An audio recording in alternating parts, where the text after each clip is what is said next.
मित्रांनो, तुम्ही एलिमेंटरी परीक्षेची तयारी करत आहात. पण तुम्हाला हे माहीत आहे का? अनेक विद्यार्थी चित्रकलेचा सराव तर खूप करतात, पण परीक्षेत किती पेपर असतात? कोणत्या पेपरला किती वेळ असतो? कोणत्या विषयासाठी कशी तयारी करायची असते? आणि परीक्षेच्या दिवशी वेळ कसा सांभाळायचा? हेच त्यांना नीट माहिती नसते. आणि त्यामुळे परीक्षेच्या दिवशी गोंधळ उडतो.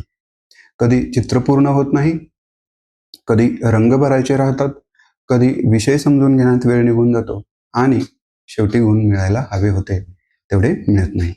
म्हणून आजच्या व्हिडिओमध्ये आपण एलिमेंटरी ड्रॉइंग ग्रेड परीक्षेचा संपूर्ण पेपर पॅटर्न आणि वेळापत्रक अगदी सोप्या भाषेत समजून घेणार आहोत. म्हणून व्हिडिओ शेवटपर्यंत नक्की पहा. नमस्कार मित्रांनो, मी अशोक, आर्टिस्ट एमिगो चॅनलमध्ये तुमचं मनापासून स्वागत आहे. मागच्या व्हिडिओमध्ये आपण एलिमेंटरी परीक्षा म्हणजे काय, ती कोण देऊ शकतो आणि त्याचे फायदे काय आहेत हे समजावून घेतले. आणि आज आपण परीक्षेचे विषय, पेपर पद्धत, वेळ, परीक्षेच्या दिवशी काय लक्षात ठेवायचे याबद्दल सविस्तर माहिती जाणून घेणार आहोत. सर्वप्रथम एक गोष्ट लक्षात ठेवा, एलिमेंटरी परीक्षा म्हणजे फक्त एक चित्र काढून संपणारी परीक्षा नाही. ही परीक्षा तुमच्या चित्रकलेच्या मूलभूत कौशल्यांची चाचणी घेते. म्हणजेच तुम्ही वस्तू नीट पाहता का? तुम्ही कल्पनेतून चित्र तयार करू शकता का? तुम्हाला रचना समजते का? रंगसंगती कळते का? आणि सर्वात महत्त्वाचं म्हणजे तुम्ही दिलेल्या वेळेमध्ये काम पूर्ण करू शकता का? हे सगळं ह्या परीक्षेत पाहिलं जातं.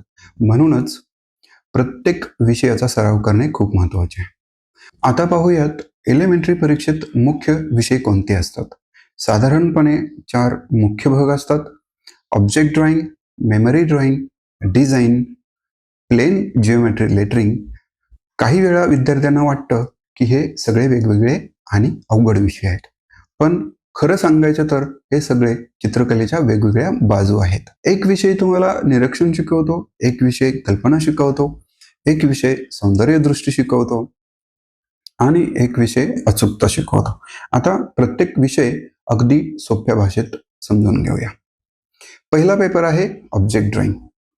याला वस्तुचित्र असे म्हणतात. या पेपरमध्ये तुमच्या समोर काही वस्तू ठेवलेल्या असतात.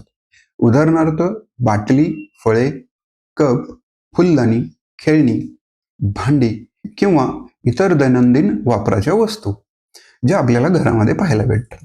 तुम्हाला त्या वस्तू जशा दिसतात तशा कागदावर काढायच्या असतात. इथे फक्त वस्तू काढणे पुरेसे नसते, तर त्या वस्तूंचा आकार, उंची, रुंदी, सावली आणि कागदावरची मांडणी योग्य गरजेचे असते. उदाहरणार्थ जर समोर एक बाटली आणि एक सफरचंद ठेवले आहे, तर बाटली खूप मोठी आणि सफरचंद खूप लहान काढून चालणार नाही. दोघांचे प्रमाण योग्य ठेवावे लागेल. या पेपरमध्ये परीक्षक पाहतात की तुम्ही वस्तू नीट पाहता का, रेषा स्वच्छ काढता का, आकार बरोबर काढता का, प्रमाण योग्य ठेवता का आणि चित्राची मांडणी चांगली करता का. म्हणूनच ऑब्जेक्ट ड्रॉइंगमध्ये घाई चालत नाही. सुरुवातीला वस्तू नीट पहा, मनात चित्र तयार करा, हलक्या रेषांनी सुरुवात करा आणि मग हळूहळू चित्र पूर्ण करा. दुसरा पेपर आहे मेमरी ड्रॉइंग. हा विद्यार्थ्यांचा आवडता विषय असतो. तर कोणतीही वस्तू ठेवलेली नसते. तुम्हाला दिलेल्या विषयावर आधारित संपूर्ण दृश्य तयार करायचे असते. उदाहरणार्थ विषय काय काय असतात आपण ते पाहू. उदाहरणार्थ शाळेचे मैदान, वृक्षारोपण, गणपती उत्सव, सहल आणि पावसाळ्यातील दिवस, बाजारपेठ, खेळाचे मैदान, गावातील सण किंवा एखादी सामाजिक घटना या विषयांमध्ये असू शकतात. आणि त्या विषयावर चित्र पूर्ण करायचे असते. या पेपरमध्ये कल्पना आणि चित्रांची मांडणी खूप महत्त्वाची असते. इथे फक्त सुंदर चित्र काढून चालत नाही, तर विषय स्पष्ट दिसला पाहिजे. उदाहरणार्थ जर विषय शाळेचे मैदान असेल, तर मैदानात मुले खेळत आहेत का, शिक्षक आहेत, शिक्षक उभे आहेत का, झाडे आहेत का, इमारत दिसते का, हे सगळे दाखवावे लागते. जर विषय गणपती उत्सव असेल, तर गणपतीची मूर्ती, सजावट, आरती, लोकांची उपस्थिती हे सगळं योग्य पद्धतीने दाखवावं लागतं. म्हणून मेमरी ड्रॉइंगमध्ये आधी विषय समजून घ्या, मग दृश्य तयार करा. कोणते घटक चित्रांमध्ये घ्यायचे ते ठरवा, मग चित्र सुरू करा. तिसरा पेपर आहे डिझाईन. या पेपरमध्ये तुम्हाला सुंदर डिझाईन तयार करायची असते. यामध्ये कोणते घटक असतात तर फुले, पाने, पक्षी, नक्षी किंवा वेगवेगळे आकार वापरून डिझाईन तयार करायची असते. कधी कधी साध्या आकारांमधूनही खूप सुंदर रचना तयार होते. या पेपरमध्ये स्वच्छता, रंगसंगती आणि संतुलन खूप महत्वाचे असते. डिझाईन करताना एक बाजू भरून आणि दुसरी बाजू रिकामी ठेवली तर चित्र असंतुलित दिसते. म्हणून संपूर्ण कागदाचा वापर करून रचना करावी लागते. रंग वापरताना एकमेकांशी जुळणारे रंग निवडा. खूप गडद, खूप फिकट रंगांचा अतिरेक करू नका. डिझाईनमध्ये साधेपणा आणि आकर्षकता दोन्ही असायला हवी. पेपर चौथा, प्लेन जिओमेट्री आणि लेटरिंग. अनेक विद्यार्थ्यांना सुरुवातीला हा पेपर कठीण वाटतो, पण योग्य सराव केला तर हा खूप सोपा विषय आहे. यामध्ये घन, शंकू, बेलन, गोळा किंवा इतर भूमितीय आकार काढावे लागतात. तसेच अक्षरे योग्य प्रकारे लिहिण्याचा सरावही असतो. हा विषय फक्त चित्रकलेचा नाही तर अचूकतेचा विषय आहे. इथे रेषा सरळ असायला हव्यात, कोन योग्य असायला हवा, मोजमाप बरोबर असायला हवे आणि अक्षरे स्वच्छ आणि नीट दिसायला हवीत. अनेक विद्यार्थी या भागाकडे दुर्लक्ष करतात, पण हा भागही गुण मिळवून देणारा असतो. म्हणून प्लेन जिओमेट्री अँड लेटरिंगचा सराव नियमित करा. आता सर्वात महत्त्वाचा प्रश्न, प्रत्येक पेपरला किती वेळ असतो? विद्यार्थ्यांनो, वेळेचं नियोजन खूप महत्त्वाचं असतं. कारण सुंदर चित्र काढणे जितके महत्त्वाचे आहे तितकेच महत्त्वाचे ते वेळेत पूर्ण करणे असते. जर चित्र अर्धवट राहिलं तर कितीही छान सुरुवात केली तरी गुण कमी होऊ शकतात. म्हणून वेळेचा योग्य वापर करणे ही सुद्धा एक कला आहे. ऑब्जेक्ट ड्रॉइंगसाठी साधारण 2.5 तासांचा वेळ असतो. हा वेळ पुरेसा वाटतो, पण प्रत्यक्षात तो खूप पटकन निघून जातो. म्हणून सुरुवातीचे काही मिनिटे वस्तू नीट पाहण्यासाठी वापरा. घाईघाईने चित्र सुरू करू नका. पहिली वस्तूंची मांडणी समजून घ्या. कोणती वस्तू पुढे आहे, कोणती मागे आहे, कोणती मोठी आहे, कोणते लहान आहेत हे लक्षात घ्या. मग हलक्या रेषांनी सुरुवात करा. शेवटी तपशील आणि सावली द्या. मेमरी ड्रॉइंगसाठी साधारण 2 तासांचा वेळ असतो. या पेपरमध्ये पहिली 5 ते 10 मिनिटे विषय समजून घेण्यासाठी द्या. चित्र कुठे सुरू करायचे, कोणते घटक घ्यायचे, कोणत्या बाजूला काय दाखवायचे हे आधीच ठरवा. जर तुम्ही आधीच मनात आराखडा तयार केलात तर चित्र काढताना गोंधळ होणार नाही. मेमरी ड्रॉइंगमध्ये अनेक विद्यार्थी सुरुवातीला खूप मोठं दृश्य काढायला घेतात, पण वेळ कमी पडतो. म्हणून साधं, स्पष्ट, पूर्ण चित्र काढण्यावर भर द्या. आता पाहूयात डिझाईन पेपर. डिझाईन पेपरसाठी साधारण 2 तास 30 मिनिटे वेळ असतो, पण हा वेळ योग्य पद्धतीने वापरणे खूप महत्त्वाचे असते. अनेक विद्यार्थी रंग भरताना खूप वेळ घालवतात. यामध्ये शेवटी काम अपूर्ण राहते. ही चूक टाळा. सुरुवातीला डिझाईनच्या बाह्य रेषा नीट काढा, मग रंगांची योजनी करा. कोणता रंग कुठे वापरायचा हे आधीच ठरवा आणि मगच रंग भरा. आता प्लेन जिओमेट्री आणि लेटरिंग ह्या विषयासाठी किती वेळ असतो? साधारण 2 तास वेळ असतो. या पेपरमध्ये सुरुवातीला हलक्या रेषा काढा. सगळे मोजमाप तपासा. कोन, लांबी, रुंदी, उंची हे सगळं नीट पहा. आणि शेवटी गडद रेषा द्या. अक्षरे लिहिताना स्वच्छ ठेवा. अक्षरे तिरकी, वाकडी किंवा खूप लहान मोठी होऊ देऊ नका, कारण या भागात नीटनेटकेपणा खूप महत्त्वाचा असतो. आता विद्यार्थ्यांसाठी एक महत्त्वाची सूचना. परीक्षेत फक्त चित्र काढायचे नसते तर ते वेळेत पूर्ण करायचेही असते. म्हणूनच घरच्या घरी सराव करताना घड्याळ लावून सराव करा. आजपासूनच ही सवय लावा.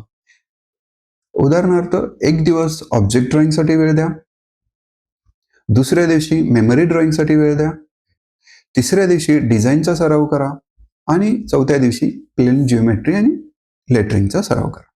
अशा पद्धतीने सराव केल्यास परीक्षेच्या दिवशी तुमचा आत्मविश्वास वाढतो. आता अजून एक प्रश्न, सर्वात जास्त महत्त्वाचा विषय कोणता आहे? खरं सांगायचं तर सर्व विषय महत्त्वाचे आहेत, कारण प्रत्येक विषय तुमच्या वेगवेगळ्या कौशल्यांची चाचणी घेतो. पण बहुतेक विद्यार्थ्यांना मेमरी ड्रॉइंग आणि ऑब्जेक्ट ड्रॉइंगमध्ये जास्त गुण मिळण्याची संधी असते. कारण या दोन विषयांमध्ये कल्पना, निरीक्षण आणि मांडणी यांचा चांगला वापर होतो. म्हणून या दोन विषयांचा सराव खूप महत्त्वाचा आहे. पण बाकीचे विषय दुर्लक्षित करून चालतील का? नाही. डिझाईन आणि प्लेन जिओमेट्री आणि लेटरिंग हेही गुण वाढवणारे विषय आहेत. आणखीन एक गोष्ट, प्रत्येक वर्षी नियम किंवा वेळापत्रकात काही बदल होऊ शकतात. कधी पेपरच्या वेळेत बदल होतो, कधी परीक्षेच्या तारखेत बदल होतो, कधी सूचनांमध्ये नवीन नियम येतात. म्हणून परीक्षेचा अर्ज भरताना किंवा परीक्षा जवळ आल्यावर अधिकृत सूचना नक्की तपासा. स्कूल, आर्ट क्लास किंवा अधिकृत मंडळाकडून आलेली माहिती अंतिम समजा. परीक्षेच्या दिवशी काय करायचे? अजून एक महत्त्वाचा भाग आहे परीक्षेचा. परीक्षेच्या दिवशी काय करायचे? परीक्षेच्या दिवशी लवकर उठा. सर्व साहित्य आधीच तयार ठेवा. पेन्सिल, इरेझर, शार्पनर, रंग, ब्रश, स्केल, कागद आणि आवश्यक ती इतर सामग्री शेवटच्या क्षणी काही शोधत बसू नका. परीक्षेच्या आधी शांत राहा, घाबरू नका. पहिले विषय नीट पहा, मग आराखडा तयार करा आणि मग काम सुरू करा. जर सुरुवातीला थोडी चूक झाली तर घाबरू नका. शांतपणे दुरुस्त करा. कारण घाई केल्याने जास्त चुका होतात. मित्रांनो, आज आपण एलिमेंटरी परीक्षेचा संपूर्ण पेपर पॅटर्न समजून घेतला. कोणते विषय असतात, प्रत्येक विषयात काय करायचे असते, प्रत्येक पेपरला किती वेळ असतो, वेळेचे नियोजन कसे करायचे असते आणि परीक्षेच्या दिवशी काय लक्षात घ्यायचे, हे सगळं आपण पाहिलं. जर तुम्ही हे सगळं नीट समजावून घेतलं आणि नियमित सराव केला तर परीक्षा तुमच्यासाठी खूप सोपी होईल. आता जसे मी पहिले बोललो होतो टाइम मॅनेजमेंट फॉर्म्युलाबद्दल. सर्वप्रथम 7 दिवसांचा आराखडा तयार करा. प्रत्येक दिवशी 1 किंवा 2 विषयांवर लक्ष केंद्रित करा. उदाहरणार्थ, एक दिवशी स्मरणचित्र, दुसऱ्या दिवशी वस्तुचित्र, तिसऱ्या दिवशी रचनाचित्र आणि भूमिती अक्षरलेखन. 7व्या दिवशी संपूर्ण आठवड्याचा आढावा घ्या आणि झालेल्या चुका सुधारण्याचा प्रयत्न करा. त्यानंतर 10 दिवसांचे नियोजन करा. प्रत्येक दिवशी नियमित सराव करा आणि 10व्या दिवशी नवीन चित्र काढा. आता पहिल्या दिवशी काढलेल्या चित्राशी त्याची तुलना करा. रचना, प्रमाण रेषा, रंगसंगती आणि वेळेचे नियोजन यात किती सुधारणा झाली आहे हे स्वतः तपासा. माझी एक खास सूचना आहे, तुमची सर्व सराव चित्रे भिंतीवर किंवा जमिनीवर मांडून पहा. एकाच वेळी सर्व चित्रे पाहिल्यावर तुमची प्रगती आणि चुका दोन्हीही स्पष्ट दिसतात. आता पाहूयात स्मरणचित्रासाठी वेळेचे नियोजन. सर्वप्रथम प्रश्न नीट वाचा आणि चित्रात कोणते घटक दाखवायचे ते ठरवा. त्यानंतर हलक्या हाताने रफ स्केच करून तयार करा. सर्व घटकांची योग्य मांडणी करा. रचना योग्य वाटल्यानंतर गडद रेषांनी अंतिम रेखाटन पूर्ण करा. शेवटी रंगांचे नियोजन करून चित्र पूर्ण करा. प्रत्येक टप्प्यासाठी निश्चित वेळ पाळा आणि सराव करतानाही परीक्षे इतकाच वेळ वापरा. लक्षात ठेवा, नियमित सराव, योग्य नियोजन आणि वेळेचे व्यवस्थापनच हेच परीक्षेतील यशाचे खरे रहस्य आहे. नियोजन प्लस सराव प्लस वेळेचे व्यवस्थापन इज इक्वल टू अधिक गुण, अधिक आत्मविश्वास. पुढच्या व्हिडिओमध्ये आपण एलिमेंटरी परीक्षेसाठी लागणारे संपूर्ण साहित्य पाहणार आहोत. कोणती पेन्सिल घ्यायची, कोणते रंग वापरायचे, काय घ्यायचे आणि काय घेऊ नये, कमी खर्चात चांगली तयारी कशी करायची, सगळं अगदी सविस्तर समजावून घेणार आहोत. म्हणून चॅनलला सबस्क्राईब करायला विसरू नका. व्हिडिओ आवडला असेल तर लाईक करा, तुमच्या मित्रांपर्यंत शेअर करा आणि कमेंट करून नक्की सांगा की पुढचा व्हिडिओ तुम्हाला कोणत्या विषयावर हवा आहे. मी अशोक, पुन्हा भेटूया पुढील व्हिडिओमध्ये. धन्यवाद.